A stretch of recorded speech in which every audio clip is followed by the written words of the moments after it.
You told yourself you'd play $20. It's been 3 hours, and you don't remember deciding to stay. There was no moment where you chose it, because there was no clock to check, no window to show the sun going down, nothing to break the spell.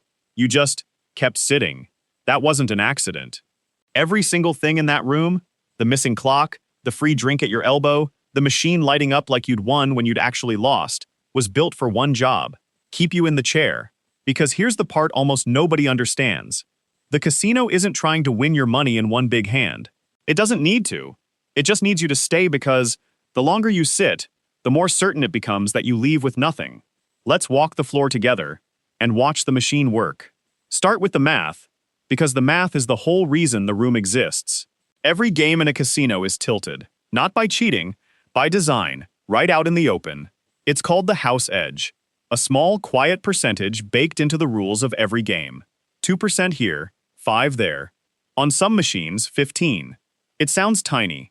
It is anything but. Because the house edge isn't a chance of losing. It's a rate, the speed at which the table drinks your money, applied to every bet, forever. Read that again. You can win a hand. You can win a night. But the edge doesn't care about a night. It cares about the long run. And in the long run, losing isn't a risk. It's a certainty. The math is a straight line, and it only points one way. Which means the casino doesn't need luck to beat you. It needs one thing: time. That's the secret that reframes the whole building. The edge is a percentage per bet, so the more bets you make, the tighter the math closes around you. A person who plays for 10 minutes might walk out ahead. A person who plays for 10 hours cannot. The edge needs volume, and volume is just another word for time in the chair. So forget what a casino seems to sell. Excitement, luck, a chance to win. That's the bait. The actual product, the only thing the whole floor is built to produce, is time on the machine. Every trick you're about to see does one job. It keeps you sitting a little longer, and the first one you already noticed and shrugged off. There are no clocks. And no windows. You've heard this before, and it sounds almost quaint. It isn't. It's deliberate sensory engineering, and it's darker than it sounds. Your sense of time isn't a clock in your head. It's stitched from cues around you. The light changing, a watch, the room emptying for dinner. Take those away. Flood the space with the same warm light at 3 a.m. as at 3 p.m., and time stops passing for you. You genuinely can't feel the hours go by. That's not so you'll enjoy yourself. It's so you'll lose track, because a person who feels 3 hours slipping away might stand up and leave. A person floating in a warm, timeless bubble just plays one more. They didn't forget the clock, they removed it. And that same instinct, hide the exit, erase the time, is built into the shape of the room. A casino is a maze, and it's a maze on purpose. There's a whole school of design behind it. No straight lines, no clear view of the exit, a path that curls you back past the machines again and again. You don't walk through a casino, you're routed through it. The exits are tucked away and unmarked.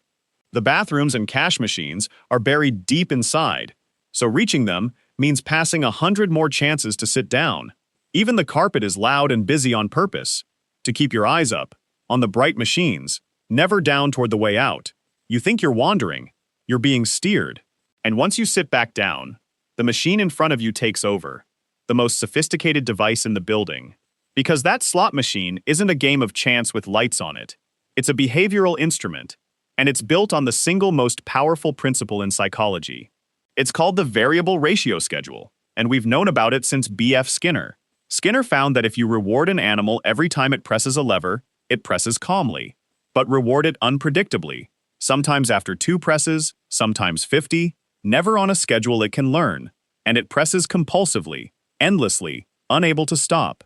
That is the slot machine, exactly that. A lever and an unpredictable reward, tuned to the most addictive pattern a brain can be handed. It's not a metaphor. The machine is a Skinner box, and you volunteered, and paid to sit inside. And modern machines sharpen that raw principle into 2 things that feel like luck and are pure engineering. The first is the near miss. The cherries line up, 1, 2, and the third lands just 1 position short. So close. You feel the little jolt. Ah, almost. You didn't win. But it felt like you nearly did, and that makes you want to go again, right now. Here's what the research shows, from labs like Luke Clark's at Cambridge. During a near miss, your brain lights up in the reward pathways, the same regions that fire for an actual win. A loss that looks like an almost win doesn't discourage you. It encourages you, chemically, as if you were rewarded for losing. And the machine knows this. Modern slots are built to produce near misses more often than random chance ever would. Those two cherries and a heartbreaking third aren't luck. The reels are weighted to tease you, at a rate someone chose. You aren't unlucky. You're being played a note, and your own brain is the instrument. The second trick is stranger, and once you see it, you can't unsee it. You put in $1. The machine erupts, lights flashing, coins jingling, a triumphant song. You won. Except, look at the number. You got back 40 cents. You put in $1, got back 40, and the machine threw a party. This has a name.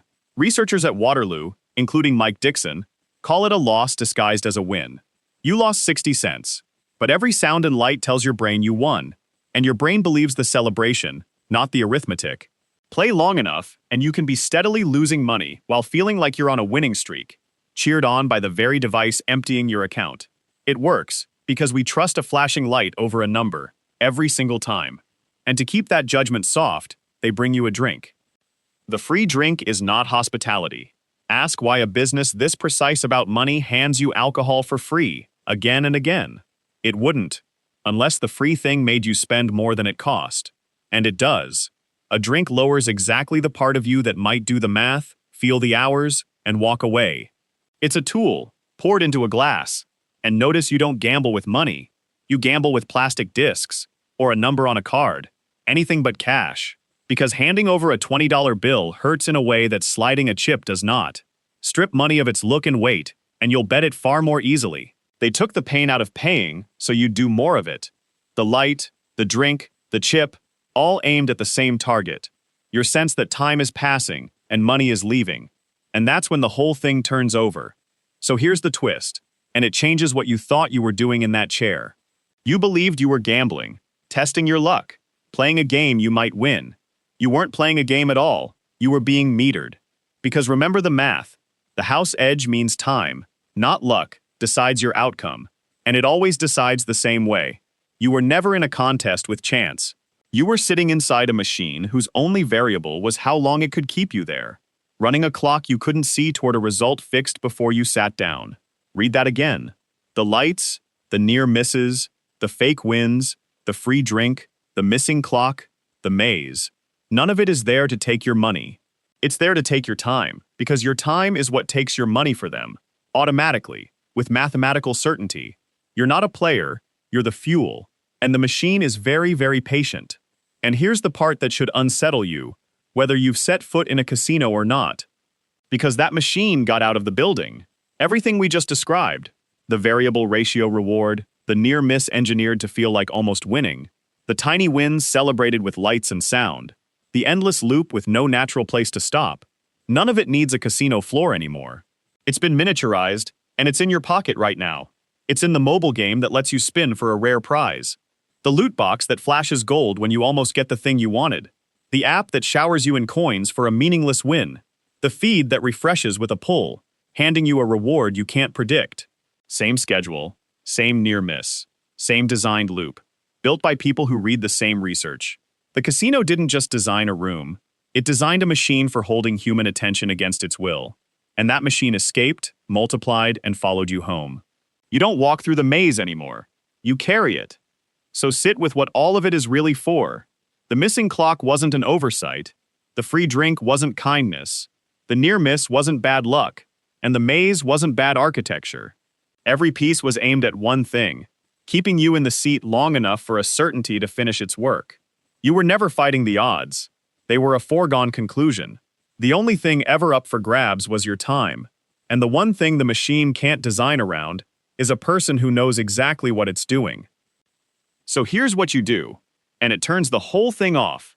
Decide your two numbers before you start. How much and how long. And treat them as walls, not suggestions, because the room is built to erase both. Wear a watch or set an alarm, and give yourself back the clock they took. Remember that a near miss is a designed lie, and a win that pays back less than you bet is not a win. And know coldly that the house edge isn't a challenge you can beat with a system or a hot streak. It's a law, and the only winning move against a law is to spend less time under it. And when your phone does the exact same thing, the spin, the near miss, the little celebration, recognize the machine. It followed you home. But now you can see it. You told yourself you'd play $20. Next time, you'll know the clock is missing before you sit down, so you'll bring your own. And when the machine lights up like you've won, you'll look at the number instead of the lights. They built a room to make you lose slowly, and hid the clock so you wouldn't notice. Now you can see the whole machine. So watch the time, and walk out while it's still yours.